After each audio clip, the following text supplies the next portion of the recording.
ከራስ ይልቅ የሌላውን ጉድለትና ድካም ማየት ቀላል ነገር ነው። ለእያንዳንዱ ነገር ሐሳብና አስተያየት መስጠት ግዴታችን እንደሆነ እናስባለን። ለዛም ይመስለኛል ለምናየውና ለምንሰማው ነገር በሙሉ ምላሽ ስንሰጥ የምንውለው። ግን እኮ የማይመለከተንን ነገር ዝም ብለን ማለፍ እንችላለን። የዓለም ሕዝብ ተሰብስቦ እኛን ምን አስተያየት ሰጡ፣ ምን ተናገሩ ብሎ የሚጠብቀን ይመስል ሁሉንም ነገር ስንተችና ስናብጠለጥል እንውላለን። መፍረድ ራሳችንን ከማየትና ራሳችን ላይ ከመስራት ይልቅ ሌሎች ላይ ትኩረት እንዳደረግን የሚያመለክት ነው። ለዚህ ሀሳባችንን በጥሩ መንገድ ለምናድስበት ቻናል አዲስ ከሆኑ ሰብስክራይብ በማድረግ ቤተሰብ ከሆኑ ደግሞ ላይክ እና ሼር በማድረግ ለሌሎች እንዲያደርሱ እንጠይቃለን። በቅዱሱ መጽሐፍ አትፍረዱ አይፈረድባችሁምም፣ አትኮንኑ አትኮነኑም፣ ይቅር በሉ ይቅር ትባላላችሁ።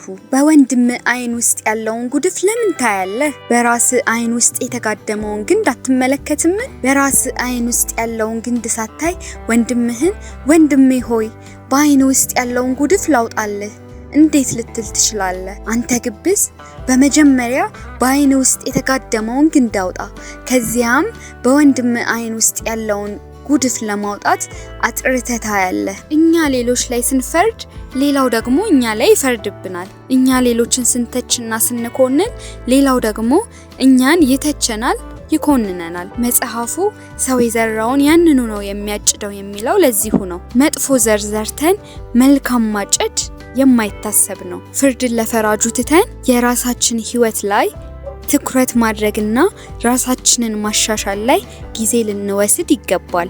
የሰዎችን ድካም፣ ውድቀት፣ ኪሳራ፣ ሽንፈት አይተን ይህ እኮ እንዲህ ስለሆነ ነው፣ ይህቺ እንዲህ ስላደረገች ነው፣ እንዴት ታደርጋለች ብለን ስንተች ነገ እኛ በዛ ሁኔታ የመገኘት እድልን እናሰፋዋለን። መፍረድ ርህራሄንና ሐዘኔታን ከውስጣችን ያጠፋል። ይበለው ደግ አደረገለት የሥራዋን ነው የሰጣት በሚል የጭካኔ ሐሳብ እንድንሞላ ያደርገናል። መፍረድ ወጋሪዎች እንጂ ደጋፊዎችና ረጂዎች አያደርገንም። አንድ ጊዜ ክርስቶስ ጋር ጻፎችና ፈሪሳውያን በምንዝር የተያዘች ሴት ወደ እርሱ አመጡና በመካከል እርሷን አቁመው መምህር ሆይ ይህች ሴት ስታመነዝር ተገኝታ ተያዘች፣ ሙሴም እንደነዚህ ያሉት እንዲወገሩ በሕግ አዘዘን፣ አንተስ ስለ እርሷ ምን ትላለህ አሉት። የሚከሱበትን እንዲያገኙ ሊፈትኑት ይህን አሉ። ኢየሱስ ግን ጎንበስ ብሎ በጣቱ በምድር ላይ ጻፈ። መላልሰው በጠየቁት ጊዜ ግን ቀና ብሎ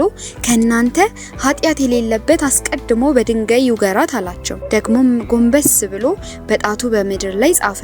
እነርሱም ይህን ሲሰሙ ሕሊናቸው ወቀሳቸውና ከሽማግሌዎች ጀምረው እስከ ኋለኞቹ አንድ እያሉ ወጡ። ኢየሱስም ብቻውን ቀረ። ሴቲቱም በመካከል ቆማ ነበረች።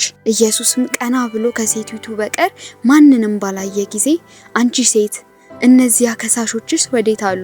የፈረደብሽ የለምን አላት። እርሷም ጌታ ሆይ አንድስ እንኳን አለች።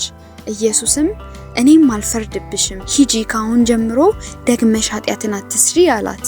መፍረድ የሌለብን ሌላው ጋር ካየነው የሚበልጥ ድካምና ጉድለት እኛ ጋር ስላለ ነው። ጣታችንን ወደ ሌላው ስንቀስር ቀሪዎቹ 3 ጣታችን እኛ ላይ ይጠቁማሉ ወይንም ይመሰክራሉ ይባላል። ጆሮ ለባለቤቱ ባዳ ስለሆነ ዓይንም አፍንጫን ስለማያይ ሆኖብን ነው የሌሎቹን እንከን የምንመለከተው። የጠቢብ ዓይኖች ግን በራሱ ላይ ናቸው። ራሱን በማየት በመመርመር ድካሙን በማሻሻል ጉድለቱን በመምላት ጠንካራ ጎኖቹን በማስቀጠል ስራ ላይ ስለተጠመደ ሌሎችን የሚተችበት የሚዘልፍበትና ሌሎች ላይ የሚፈርድበት ጊዜ አያገኝም። ሕይወት እኮ አጭር ናት።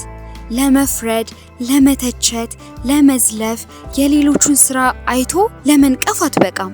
መች ራሳችን ላይ ሰርተን፣ መች ድካማችንን አሻሽለን፣ መች ለሌሎች የሚተርፍ አገልግሎት አበርክተን፣ መች ቀናውን አስበን፣ መች ፈጣሪያችንን አስደስተን መቼ ነው እነዚህን ነገሮች የምንፈጽመው? ሕይወታችን እኮ 70 ቢበዛ 80 ነው።